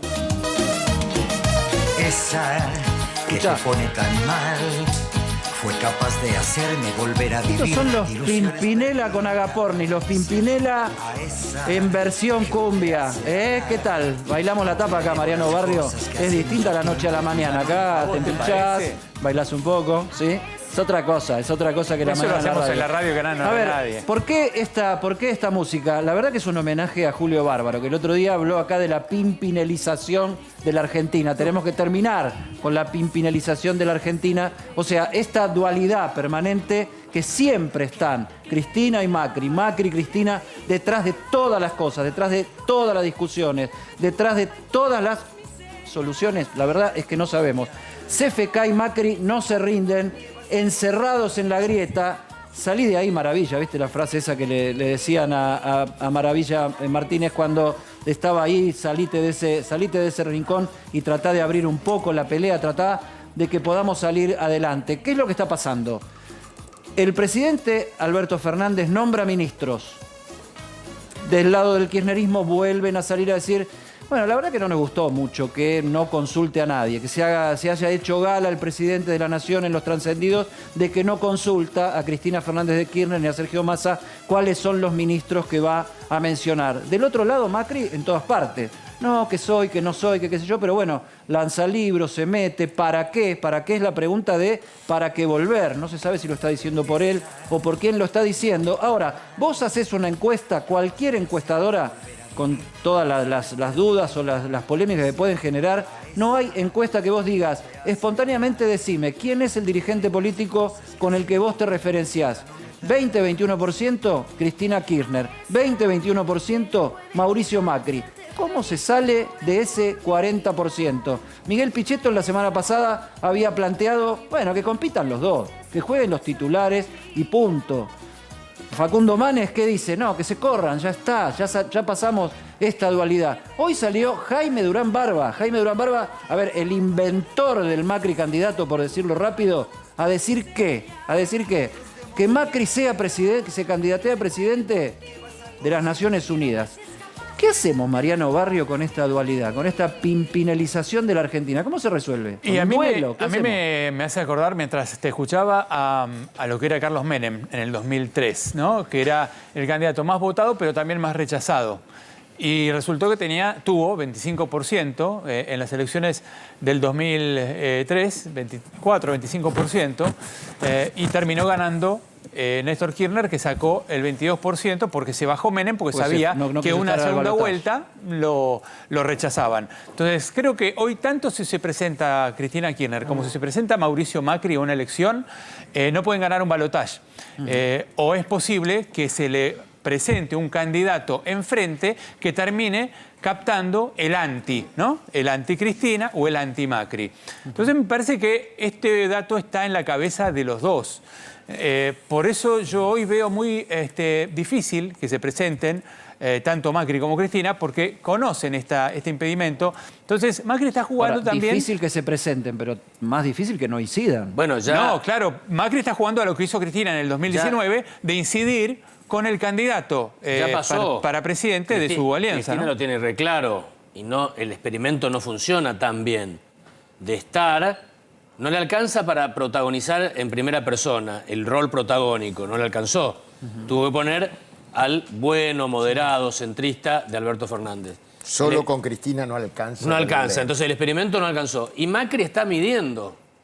Macri está en una situación que puede ser similar a Cristina, como Está midiendo él, está midiendo qué hace. está midiendo, está calculando. ¿Qué va a hacer? Calculando. Está calculando, porque lo que te dicen los cercanos a Macri es que si se verifica que hay un derrumbe de este gobierno, Macri tiene la vaga esperanza, o la esperanza no tan vaga, de que se lo va a reivindicar y se le va a pedir, casi en una especie de 17 de octubre amarillo, que vuelva, que venga, y ahí se le abrirán las puertas. En el Si caso no, va a de estar... Macri, si decís vaga esperanza, te van a criticar. Van a decir que lo dijiste con alguna intención. No. Lo que pasa Sí. es que los dos tienen más del 60% por de eso, nunca lo votaría, ¿no? Claro, pero Macri piensa que si el gobierno... Otros vendrán que bueno te harán. Esa es la idea. La catástrofe. La catástrofe, entonces no que es haga que falta nosotros él, haga hayamos falta sido él. tan malos, sino los que vinimos. Haga falta eso. Y fíjate- Ahora puede pasar, perdón, Mariano, puede Sí. pasar que la resolución que tenga que hacer Macri sea parecida a la de Cristina del año 19. Es decir, encontrar algún otro. Encontrar un candidato que le permita hacer lo que él dice que se tiene que hacer para que la segunda oportunidad de Cambiemos, o de Juntos por el Cambio ahora, sea exitosa y no sea, digamos, un fracaso como fue el primer gobierno, y ¿no? lo de Durán Barba. Ahora, no hay una diferencia, pero ahora vamos a lo de ratito Durán Barba, nomás. pero párate, porque hay una diferencia. Cuando Cristina dijo es Alberto, se armó el frente de todos y la verdad que fueron todos juntos. En Juntos por el Cambio no pinta que vaya a suceder eso porque los radicales no aceptarían el dedo de Macri y creo que dentro del PRO tampoco. No, va a haber paso seguramente. En Juntos por el Cambio va a haber paso de 2 o 3 candidatos, porque el PRO tiene 2 candidatos que por ahora ninguno se baja, que son Horacio Rodríguez Larreta, el jefe de gobierno porteño, y Patricia Bullrich, la presidenta del PRO. El radicalismo tiene a Gerardo Morales y a Facundo Manes. Ahí anda dando vueltas también Miguel Pichetto, que yo creo que se puede bajar en favor de alguno de los que Estaba más le enfático gusta. recién. Sí, Estaba candidato, ¿eh? Sí, estaba en candidato, pero los subido la que moto. están al lado de él te dicen, bueno, él va a jugar hasta donde pueda, pero en definitiva puede llegar a negociar algo con alguno de Dicen los que candidatos. el caso chileno influye mucho. ¿Sabes qué? ¿Cuál es el caso chileno? Dicen que Piñera le dice, no, la segunda parte no es buena, Mauricio. Eso es verdad. En eso es general verdad. no es buena, mantenete, cuidate, no sé, protegete. Y el caso chileno también refleja la actitud de Bachelet, que cuando terminó la presidencia se fue a volar por el mundo. Por eso lo de Durán Barba no es tan descabellado, no sé, no es las Naciones Unidas. Y además hay un Pero dato. dicen de la FIFA, dicen de otras cosas. Hay un dato. Lo dijo como diciendo que se vaya a dar vuelta por el mundo. Bueno, ¿no? pero hay alguna posibilidad de que tenga algún rol importante Macri en la FIFA. Y hay un eso se dato dice. que una segunda vuelta o una segunda parte, un segundo tiempo de Macri, no le daría la luna de miel que tendría un candidato que recién se estrena como presidente, porque él ya fue presidente, le van a pedir resultados mucho más rápido. No hay 100 días. Es Claro, no mañana hay a la 100 mañana. días, Ya es lo mañana conocés, aparte. o mañana, claro. Entonces yo creo que ahí Macri tiene esa dificultad y está jugando a ser el gran elector o a ser el armador de Juntos por el Cambio, para el caso que él no pueda hacer. Y esto se ve claramente en el libro que va a lanzar en unos días más, en donde baja línea sobre lo que debe hacer un gobierno de Juntos por el Cambio, ¿no? Reforma previsional, reforma fiscal, reforma laboral, es decir, plantea una serie de cosas muy fuertes, muy drásticas, cambios muy drásticos, y esto está generando también algún malestar en Juntos por el Cambio porque se nos quieren bajar Me línea y decían el condicionar. otro día que es posible y solo posible que un economista bastante conocido salga a decir que en el libro de Macri hay algunos párrafos tomados bastante literalmente de libros suyos, pero todavía no apareció. Caballo, no. No puedo revelar todavía la fuente, pero si sale puede ser un escándalo. ¿eh? Porque ¿Melconian? ayer hubo una reivindicación de los 90. Pelado En la como legislatura. Caballo, me parece. Que No sé, habló no sé. Caballo. Pelado como Caballo, creo que es pelado Sí, como sabes. Caballo. Dicen que Milei no pudo llegar porque venía de España. Otro acusado de plagio, ojo, ¿eh? Bueno, y estaba Eduardo Menem, el hermano del ex presidente, y Carlos Corach. La reivindicación total de la década del 90. Mariano Barrio, gracias por visitarnos. Gracias a ustedes por Nos invitarme. volvemos a encontrar con vos mañana a la mañana. Mañana a la mañana, como todas las mañanas, en Café a las 10 en Radio del Plata, 1030. Totalmente. Ahí está. Gracias, querido. Vamos con Martín.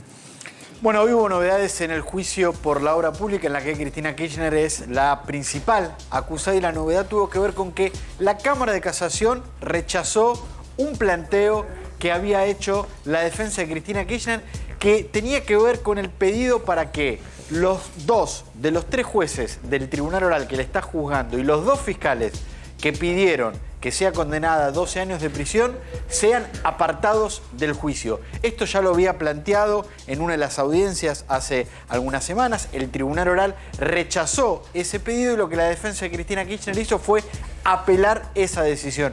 La novedad hoy es que la Cámara Federal de Casación Penal rechazó ese planteo y de esta manera los jueces Jorge Gorini, Rodrigo Jiménez Uriburu y los fiscales Diego Luciani y Sergio Mola quedaron confirmados para continuar al frente del juicio. Los motivos que da casación son muy técnicos, no se mete en el fondo de lo que Cristina Kirchner plantea como argumentos para apartar a los jueces y a los fiscales, sino que dice que una recusación, una vez que es rechazada, el código no establece que pueda ser apelada, hace alguna serie de consideraciones de lo que dijo la Corte respecto de este tema, no se mete sobre los argumentos de fondo y con esto casación rechaza. Y yo te diría, Eddie, que si bien la defensa puede ir a la Corte Suprema de Justicia, no hay chances, ya había pocas chances con casación de que los jueces y los fiscales sean apartados del juicio y por lo tanto van a estar en condiciones de continuar hasta el final y dar el veredicto. Supongamos, Martín,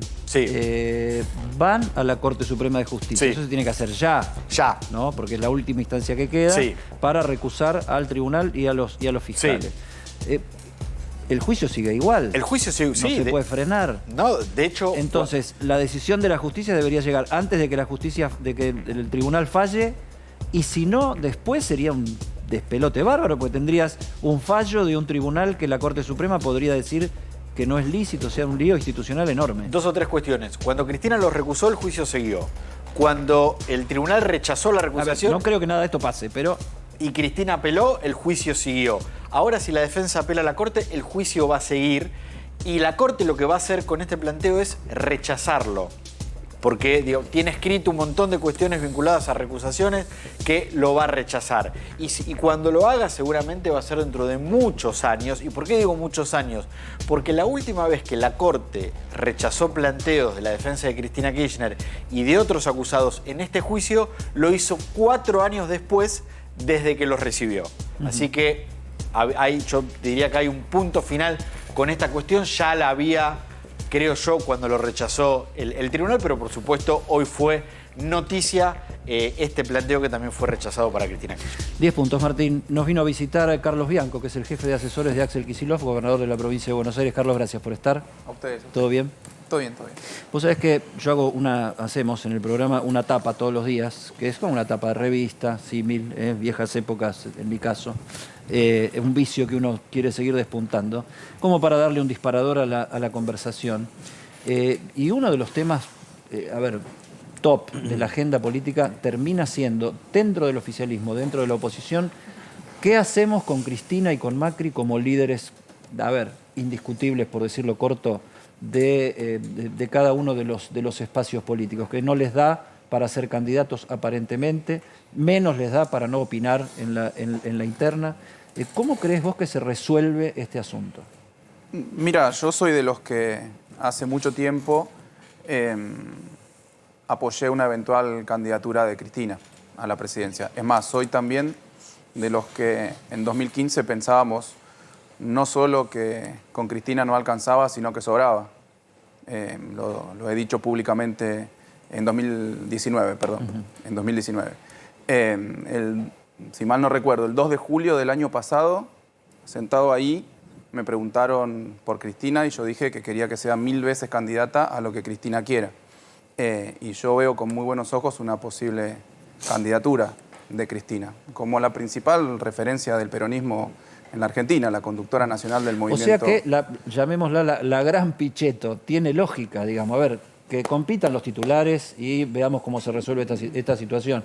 Yo hago una analogía por ahí un poco desgraciada, pero digo, esto es como un duelo, ¿no? O sea, espalda con espalda, corren y uno tiene que terminar saliendo de la cancha o por lo menos siendo derrotado por el otro. Yo prefiero decir que es la expresión más genuina de dos proyectos de país distintos. Eso es la forma en que yo veo el enfrentamiento político. A eso me refiero entre eventualmente Cristina y Macri. Macri yo creo que concentra lo más granado de un modelo de exclusión en la Argentina, en donde obviamente una minoría acomodada, una minoría con recursos, puede tener una vida muy cómoda y muy tranquila y una mayoría una vida de miseria. Eso fue demostrado durante los años de Cristina, que es justamente lo contrario, que fueron los años en donde se redujo muchísimo la pobreza, en donde se generaron muchísimos puestos de trabajo con el gobierno de Néstor y con el gobierno de Cristina.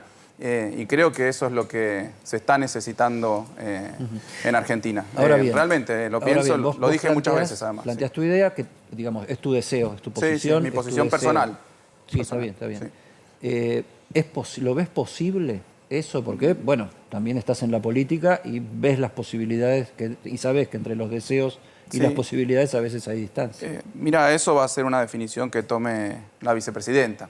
En un momento muy complejo del mundo, en un momento muy complejo particularmente para ella, en donde hace muy poquito hubo un intento de asesinarla. O sea que seguramente que no es una decisión fácil para la vicepresidenta eventualmente presentarse a una candidatura bajo estas circunstancias.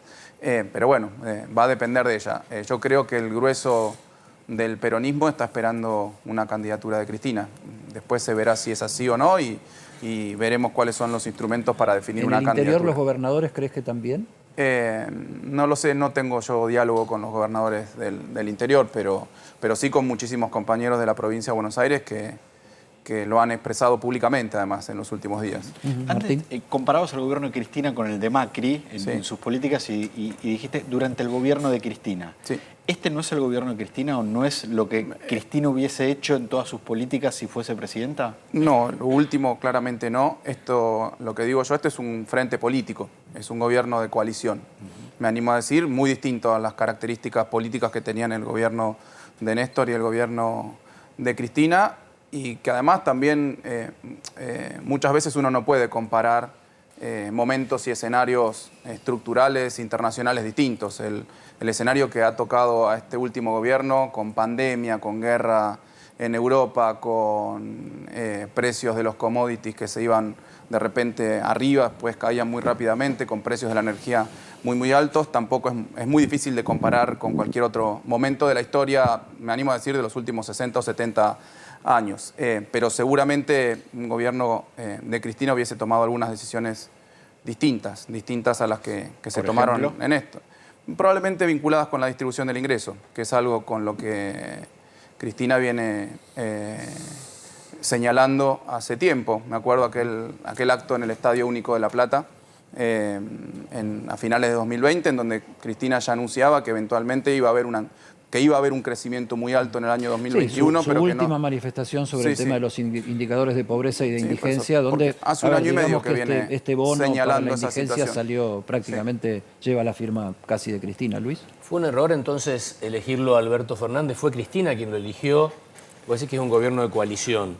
Coalición con Massa puede ser porque Massa tenía una preexistencia política, tenía un movimiento político, implicó un crecimiento, pero Alberto Fernández no existía prácticamente políticamente. Fue un invento de Cristina. Toda la interpretación que se hizo fue porque Cristina no llegaba con su propio, una cuestión de circunstancia electoral, y tenía que buscar una cara nueva, más moderada, más corrida al centro.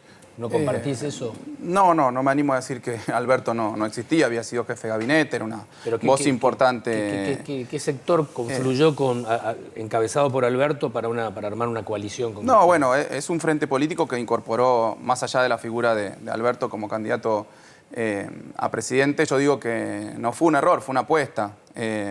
Y también digo que en un contexto tan complejo también hay cosas importantes que se lograron durante este gobierno. Lo que decía anteriormente es que probablemente Cristina en otros asuntos hubiese tomado definiciones distintas, En tanto y en cuanto estamos en un frente político, hoy en día está mucho más consultado y mucho más representado en algunas de las decisiones que se toman. Por ejemplo, en las decisiones en materia económica hay un mayor debate, hay una mayor participación de lo que sucedía Pero con estas cuando... tres ministras que eligieron ahora en Tostel, no lo sé. todo circula que No lo sé.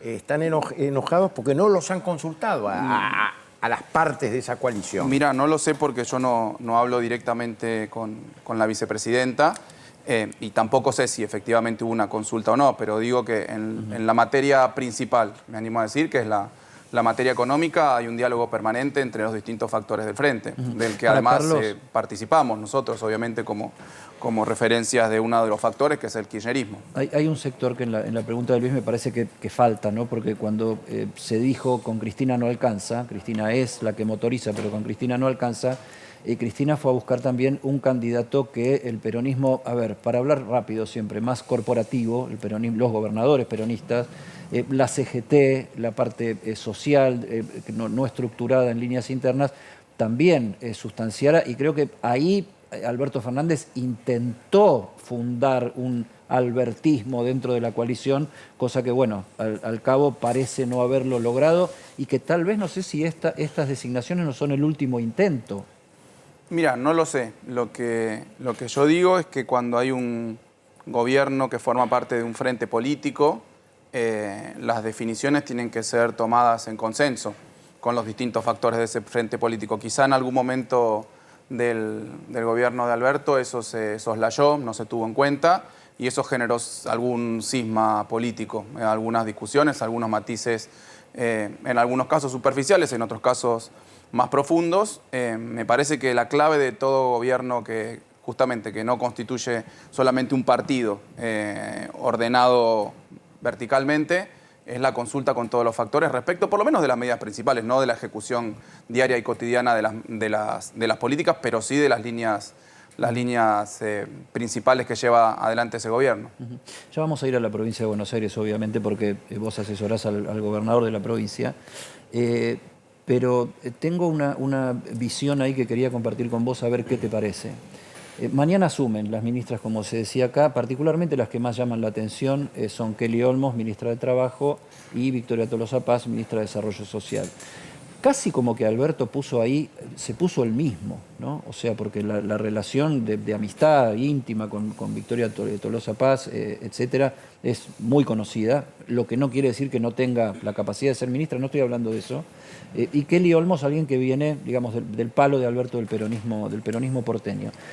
Son las ministras a partir de mañana de la conflictividad social en la Argentina, porque una arranca en la puja de paritarias que se reabre ahora con el moyanismo adelante pidiendo hasta un 133 para tratar de llegar a un 100, y después todo el tema de la chorrera de líos sociales que tenemos con los planes sociales, los movimientos, etcétera, etcétera. ¿No se está poniendo ya el propio presidente como fusible del conflicto social? O sea, me parece que hay una zona muy delicada desde el punto de vista político ahí. No, mira, yo creo que el presidente ha elegido a las personas que eventualmente serán de su confianza y que él considera mejor capacitadas para llevar adelante esta situación. Yo a Kelly no la conozco que tiene una trayectoria política de larga data. A Vicky sí, la conozco muchísimo porque además, más allá de su amistad, la amistad que pueda llegar a tener con el presidente, con nosotros ha tenido permanentemente una coordinación en su acción en la Cámara de Diputados. Ella es una diputada provincial, fue la cabeza de lista nuestra el año pasado y permanentemente está participando y discutiendo de nuestras actividades y discutiendo las políticas como corresponde a nuestro gobierno. El gobernador Kicillof lo ha hecho permanentemente, discutir todas las políticas de fondo, las ha discutido y las ha presentado ante todos los factores que representan al frente de todos. Yo digo, no creo que él se esté poniendo directamente como fusible, ni mucho menos. Me parece que ha elegido a dos personas que pueden trabajar en ese sentido. Te la doy perdóname, te la doy un poquito vuelta porque la personalización a veces confunde y acá también hay ciertos códigos que respetar en la conversación. Te la pongo al revés. Porque gobernar la provincia de Buenos Aires es gobernar el Gran Buenos Aires. Y el Gran Buenos Aires es la síntesis de la Argentina, empezando por la conflictividad de la sociedad Argentina. ¿Cómo ves vos, cómo ve el equipo de Axel Kicillof esto, ¿no? La conflictividad social en una situación de inflación que no se detiene, en una situación de pobreza, de indigencia que crece a niveles que se desmarca dentro de la pobreza? O sea, ¿a dónde estamos parados ahí? ¿Estamos cerca de un abismo? ¿Está todo controlado? ¿Cómo está la situación? ¿Cómo la Mira, ven no, ustedes? cerca de un abismo no.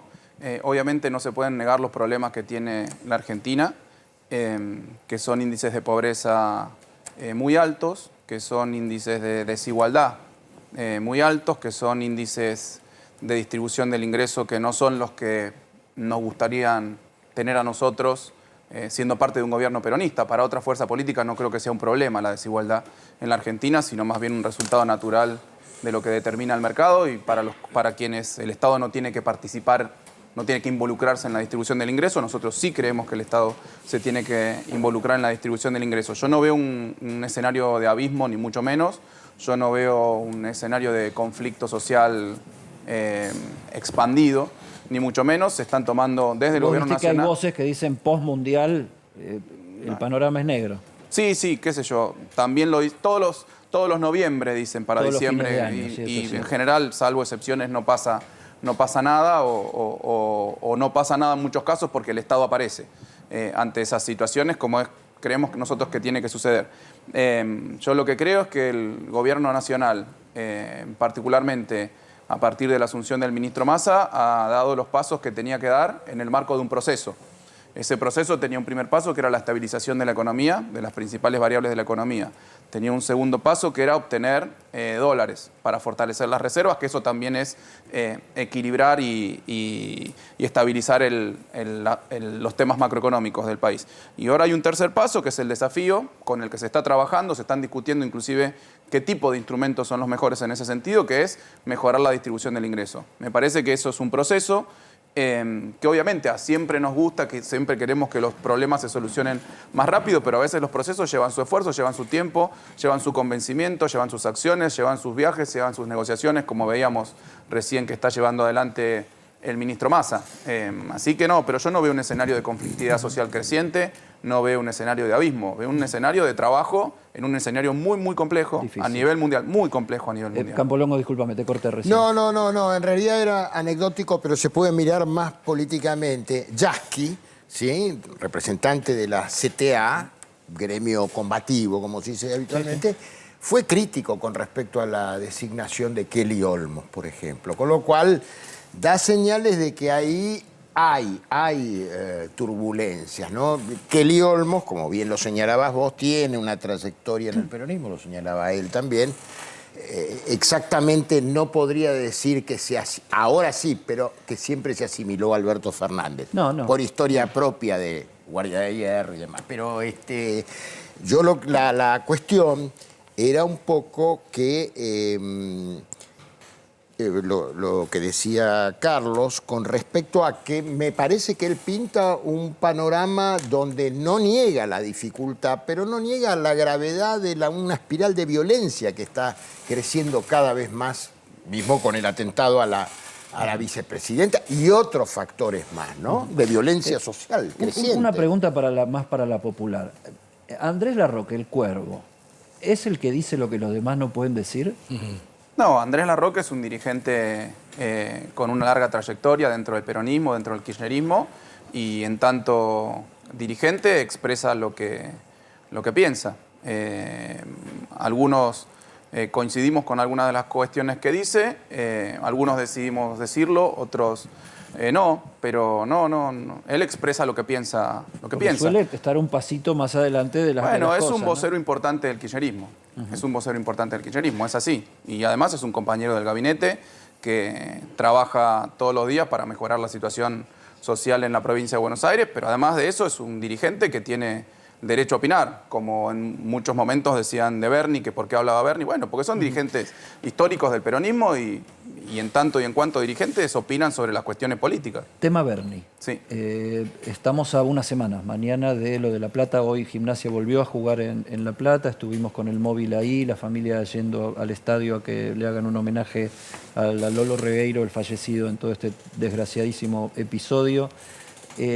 Una de las cosas que se dijo en los medios a chorreras esta semana y periodistas de todos lados fue: ¿qué tiene Bernie que es intocable? ¿Tiene algo que lo hace intocable? Mira, primero, nadie es intocable. Nadie es intocable salvo quienes han sido elegidos por el voto popular hasta que terminan sus mandatos. Eso es el respeto por la democracia. Todos los que somos ministros, jefes de asesores, secretarios, subsecretarios, independientemente de si esa ficción que se dice puso su renuncia a disposición, nuestro cargo depende del gobernador y el gobernador decide sobre nosotros respecto de sus necesidades y nuestro desempeño. Eso es así para todos los funcionarios de la provincia de Buenos Aires. Por eso te decía, no es intocable. ¿Qué tiene Bernie? Sí, que lo dijo el gobernador el otro día en una nota que dio. Es una persona que trabaja con mucha afición, con mucha responsabilidad, que permanentemente está al tanto de los temas, permanentemente está directamente trabajando en la solución y que, como nos puede pasar a todos, puede haber una falla en nuestros equipos. En este caso en particular hubo un mal, yo lo dije también públicamente, fue un mal diseño del operativo policial y una mala implementación. Después la justicia tendrá que ver por qué sucedió eso. Si es que había sobreventa de entradas, si es que había sobreventa, una sobreexistencia de público respecto al que podía ingresar a la cancha, si hubo un mal desempeño efectivamente que generó el tumulto de la policía, cuando tiraron los gases, cuando tiraron las balas de goma, cuando tiraron las postas de estruendo.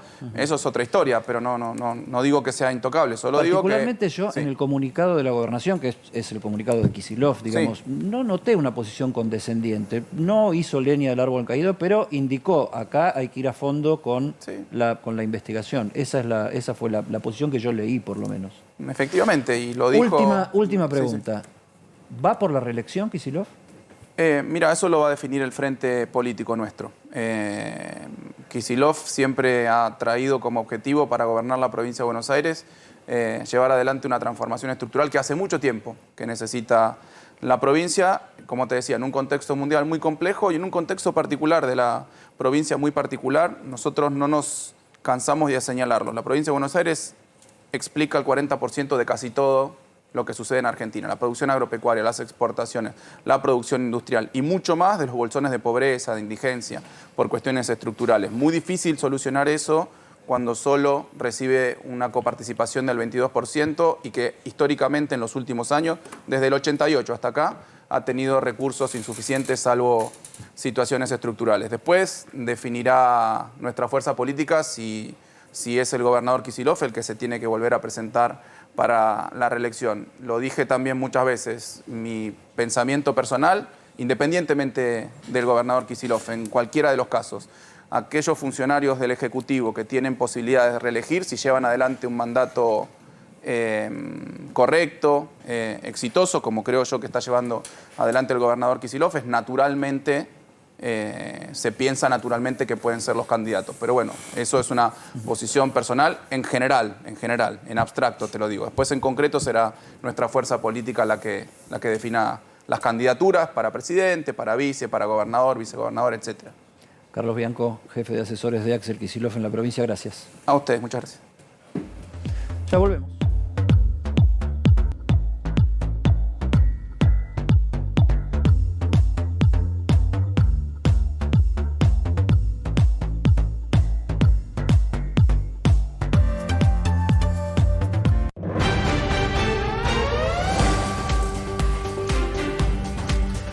En el Congreso de la Nación está nuestro compañero Cristian Balbo y lo vemos ahí ya con el diputado nacional Roberto Mirabella, que es de la provincia de Santa Fe, diputado nacional por la provincia de Santa Fe. ¿Cómo estás, Cristian? Hola, Roberto. Hola, ¿qué tal, Eddie? Sesión especial aquí en la Cámara de Diputados. En estos momentos está tratando de lo que tiene que ver con declarar de interés público el edificio de Cromañón. Están los familiares atentos a lo que se defina para expropiar esa propiedad. Pero básicamente lo que queremos tratar con el diputado Mirabella, porque en su intervención hizo mención al problema que está vigente en Rosario. Recordemos que hay 230 víctimas en el marco de lo que tiene que ver con el narcocrimen. Tengamos en cuenta que también el día de ayer en un canal colega rosarino apareció una amenaza en un cartel donde básicamente, Eddie, lo que dijeron es que van a matar periodistas, si Así siguen es. jodiendo con las mafias. Y hoy el diputado, en su intervención, el diputado Mirabella por la provincia de Santa Fe, lo que le pidió al resto de los legisladores es que las causas, más en realidad todos los proyectos de ley que están cajoneados, puedan tratarse, que solamente 1/3 de los jueces federales están operando en Rosario, en Santa Fe, que es una situación compleja y dramática la que están atravesando, y por eso queríamos su opinión al respecto. Es decir, ayer la amenaza vino directamente hacia los medios de comunicación rosarinos, hacia la prensa. La justicia federal no está operando como corresponde y usted hoy pidió, por favor, en este Congreso, en esta Cámara Baja, que tengan en cuenta los proyectos de ley para tratar de resolver este problema que está vigente en Rosario, diputado. Sí, es así. En realidad, imagínense que acá cerca, en el edificio de la Corte Suprema, lo balean, o en el Canal América mañana aparece un trapo donde dice que van a matar a todos los periodistas, o a los empresarios gastronómicos de Puerto Madero van y los extorsiona para que paguen protección. Bueno, eso es lo que pasa en Rosario. Entonces no sé qué debería pasar para que se tomen cartas en el asunto. Yo lo que pedí hoy es la mejor forma de solidarizarnos con los rosarinos y con mi provincia, es avancemos con los proyectos que tenemos acá. Acá hay un proyecto en la Cámara de Diputados que firmamos y lo construimos todos los diputados de Santa Fe de todos los partidos políticos. Entonces lo repetí 3 veces. La próxima sesión tenemos que tratar sobre tabla este proyecto porque es un proyecto que viene a fortalecer la justicia federal. La justicia federal tiene en Santa Fe la misma estructura que hace 40 años, pero hace 40 años no teníamos este nivel de narcocriminalidad. En los últimos 10 años llevamos 2.400 homicidios aproximadamente solo en Rosario y Gran Rosario. Con lo cual, digo, la situación es cada vez más grave y todo lo que se hace, porque se hace mucho, digamos, tenemos 750 gendarmes en Rosario asentados, 150 prefectos, 150 efectivos de la Policía Federal, trabajan con las fuerzas provinciales, pero estamos en una situación muy crítica. Entonces, digo, hagamos lo que tenemos a mano cada poder del Estado. En la Cámara de Diputados aprobemos este proyecto que lo firmamos todos los partidos políticos. La Cámara de Senadores que ponga en marcha ya la bicameral para implementar el acusatorio y vote los pliegos que envió el Ejecutivo para cubrir los cargos vacantes en Rosario. Que el Servicio Penitenciario Federal tenga más control sobre los presos de alto perfil. Funes, Ungaro, Alvarado, presos de alto perfil, jefes de narcocriminales, están en el mismo pabellón en Ezeiza. Cantero se hizo famoso, estaba en Marcos Paz con un teléfono fijo en la celda. Digo, esas cosas son las que no pueden pasar. Esto es lo que nosotros expresamos, Roberto, y expresamos que la mejor forma de solidarizarse de todos los dirigentes políticos del país, digo, hagamos cada uno lo que corresponde. Sí, Guedi. Roberto, gracias por atendernos. A ver, te escucho el tono enfático del que anotó la gravedad de lo que está sucediendo. Ahora, mientras vos estás planteando ponerse dentro de la ley, que es lo que no está haciendo el Estado argentino, salen voces como la de Patricia Bullrich a decir que cuando ella sea presidenta va a mandar al ejército a Rosario, entre otros puntos del país. Y hace un ratito nomás, en esta misma pantalla, Miguel Pichetto, diferenciándose un poco, decía más o menos lo mismo, que a las Fuerzas Armadas habría que darles algún espacio más en el combate, por ejemplo, al narcotráfico. Yo digo, ¿por qué nos cuesta tanto apoyar, aplicar la ley y enseguida tenemos este tipo de propuestas que no tienen que ver con la ley vigente? Mirá, yo lo que le pediría a Patricia y a Miguel, que instruyan a los diputados de todos los bloques, que los diputados de Juntos por el Cambio firmaron junto con nosotros un proyecto para fortalecer la justicia federal de Rosario. Que aprobemos ese proyecto, que le diga a su bloque que se aprueben los pliegos que están en el Senado para cubrir las vacantes que tenemos en Rosario. Algunas llevan 4, 6, 7 años de vacantes. Y además que se ponga en marcha la bicameral del sistema acusatorio. Se votó el Código Penal en el 2014, Pichetto se debe acordar perfectamente. Solamente Salta y Jujuy se implementó el sistema acusatorio. En el resto de la Argentina no. En Santa Fe dijeron hace 3 años que lo íbamos a implementar. Bueno, estamos esperando que el Senado designe quiénes van a ser los representantes para poder armar la bicameral y empezar la implementación. Digo, estas son las cosas que yo le pido a Miguel y a Patricia, que instruya a sus legisladores, porque la mejor forma de solidarizarse es avanzar con lo que ya tenemos acá a mano para aprobar. Ahora bien, Roberto, yo digo, esto es tu planteo, esta es la polémica con Pichetto y Bullrich, porque vos lo que decís es, tenemos los instrumentos legales y no los estamos aplicando. Ahora, complicada más la situación, ¿vos crees que podría ser un recurso apelar a las Fuerzas Armadas para meterse en el tema? Hoy la ley lo prohíbe, que las fuerzas se inmiscuyan en temas de seguridad interior. Lo que sí digo, estamos en una situación límite. ¿Sí? Esta situación de que la mafia vaya y ponga un trapo en el medio del centro Rosario, en un canal de televisión, y digan, vamos a matar a todos los periodistas, es tremendamente grave. Que vayan y baleen el Centro de Justicia Penal, que vayan y baleen los tribunales federales, que extorsionen a los empresarios, digo, estamos en una situación bastante crítica. No da para más. Martín. Sí, algunos datos de lo que decía el diputado respecto de las vacantes, como para tener una magnitud, porque es cierto que Rosario hoy tiene muchas vacantes, pero a mí me parece por lo menos dar dos datos para tener magnitud de lo que es que la justicia federal no tenga los recursos, no tenga los jueces y los fiscales. En Rosario hay 3 tribunales orales federales. Son los tribunales que juzgan el crimen organizado. Juzgan el narcotráfico, juzgan los secuestros, juzgan el lavado de dinero. De esos 3 tribunales, hay uno que no tiene jueces. No hay ninguno. No es que hay uno o dos. El Tribunal Oral Federal 2, no tiene ninguno. No tiene ningún juez. ¿Qué hace? Por supuesto, ese tribunal funciona con los jueces de alguno de los otros tribunales, o inclusive a veces ha pasado en causas que tienen que viajar jueces de la ciudad de Santa Fe para estar en esos tribunales. O a veces pasa que jueces de Rosario tienen que ir a Santa Fe a cubrir esos lugares. Y otro ejemplo, en la primera instancia, que son los que investigan los casos, hay 3 fiscalías de primera instancia. Solamente una tiene un fiscal titular.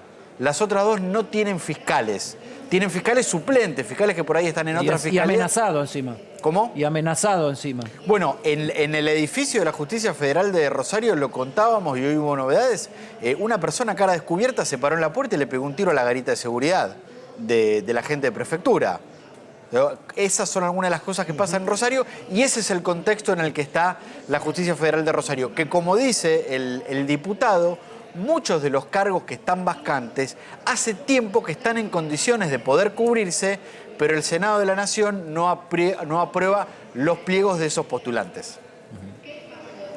Roberto. Y además necesitamos que los pliegos que tenemos de las otras vacantes, el Poder Ejecutivo los envíe. También. Que el Consejo de la Magistratura finalice los concursos del Tribunal Oral Federal de Santa Fe, del Juzgado Federal de Santa Fe, del Juzgado Federal de Rafaela. Tenemos el Juzgado Federal número 1, que no es penal, 7 años que está vacante. En la Cámara Federal teníamos 2 vacantes de hace 6 años, se cubrió una, todavía falta la otra. Estas son las cosas. Vos decías recién, 3 fiscales tenemos. El Ministerio Público de la Acusación de la Justicia Provincial tiene 90 en la Ciudad de Rosario. En la Justicia Federal tiene 3. Por eso pedimos que votemos ya la ley que tenemos acá en la Cámara de Diputados y que firmamos todos los partidos. Roberto, hace 5 meses la presentamos. Roberto, te hago la última, cambio un poco el tema, pero tiene que ver con la actualidad. Abrimos el programa con el paro de transporte de pasajeros de colectivos en todo el país menos en el AMBA y el Chaco que Capitaniche logró arreglar con la UTA. ¿Cuál es la posición de Santa Fe en este tema? Porque, a ver, Santa Fe es oficialista, está dentro del oficialismo, pero hay un tema que tiene que ver con los subsidios en el AMBA. ¿Cuál es la posición de los santafesinos sobre este conflicto? Yo soy tremendamente oficialista defendiendo a Santa Fe, que es lo que me corresponde. A nosotros nos irrita mucho que ahora se quejen acá en Buenos Aires porque van a pagar 35 pesos el boleto colectivo, cuando en Rosario y Santa Fe vale 85 y lo quieren llevar a 120. Los subsidios están totalmente desbalanceados. Cada colectivo acá en Buenos Aires recibe 1,5 millones de pesos. Allá en el interior, 250.000. Yo ya avisé en el bloque. Yo el artículo del presupuesto que refiere al transporte y los subsidios de transporte, así como está, no lo voy a votar. Esto es insostenible, que tengamos este nivel de asimetría con Buenos Aires, todo el resto de la Argentina. No podemos tener una macrocefalia donde todo el interior del país con sus impuestos esté sosteniendo los subsidios del área metropolitana de Buenos Aires. Pero además pasa en muchos otros temas de los servicios públicos, en la luz, en el gasoil, en el gas. Y ni te digo, el otro día veía al ministro Filmus decir que el 85% de los subsidios para investigación en ciencia y técnica están acá en Capital Federal y en el AMBA. Entonces digo, no se puede sostener esto. Me pusiste el dedo en la llaga con este tema, porque lo estábamos justamente antes de yo salir acá discutiendo con los legisladores de Santa Fe, porque así como está el presupuesto, para nosotros es invotable el tema del transporte. Lo que pasa es que, bueno, estamos nosotros muy sensibles con el tema del transporte, estuvimos cubriendo todos los conflictos que hubo en Buenos Aires y ahora es todo el país menos Buenos Aires y queríamos cumplir también con la cobertura del tema. Gracias, Roberto Mirabella, diputado nacional por Santa Fe. Gracias. Gracias a ustedes, muy amable.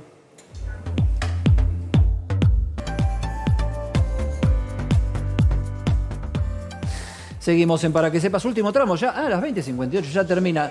Danos la pastilla del caso Belsunce, Carlos, que nos quedó ahí pendiente. Sí, hubo una declaración muy importante en el día de hoy. Habló por primera vez José Ortiz, el vigilador. Estamos procesando lo que dijo. Bueno, mañana vamos a dar más precisiones, pero habló por primera vez el ex vigilador, uno de los que estaba encargado de custodiar a quién, a Romeo y Julieta. ¿Quiénes eran Romeo y Julieta? Nicolás Pachelo y su mujer. José Ramón Ortiz dijo que este caso le arruinó la vida, que él solamente entró a robar una vez. No es que entró a robar, sino que agarró comida de lo que era el Clubhouse porque tenía hambre, pero que nada tiene que ver con este caso y que le arruinó la vida. Mañana vamos a dar más precisiones de esto. Totalmente. Bueno, se nos va acabando el programa. Ahí está, llegó, ya está, Gonzalo. Lo están armando. Acá Armando se llama cuando te ponen todos estos aparatos, ahí se está armando Gonzalito. Armando Rivas. Ahí viene, vení, que si no venís vos Alberto me están armando de Mirá. Armando Rivas. de datos. Mirá. Lo que es esto. Tenemos que hacerlo juntos. Facha, lomo, simpatía y actitud, lo único que hay. Lomo, maestro. sí, lomo, más de uno me ¿Vos he sabés lo que comido. hubiera sido mi vida, mi carrera periodística con esos ojitos? Unos tanto y otros tan poco. Qué de clareta, ¿no? Sos mimoso, ¿Eh? Sos mimoso, No, soy realista nada más, ¿entendés? Estuve a punto de ponerme los de contacto. ¿Los celestones? Y me enchufé a 220. Señores, sigue Río Revuelto. Nosotros nos encontramos mañana ya con Marcela Pagano de vuelta. Abrazo. Ya venimos.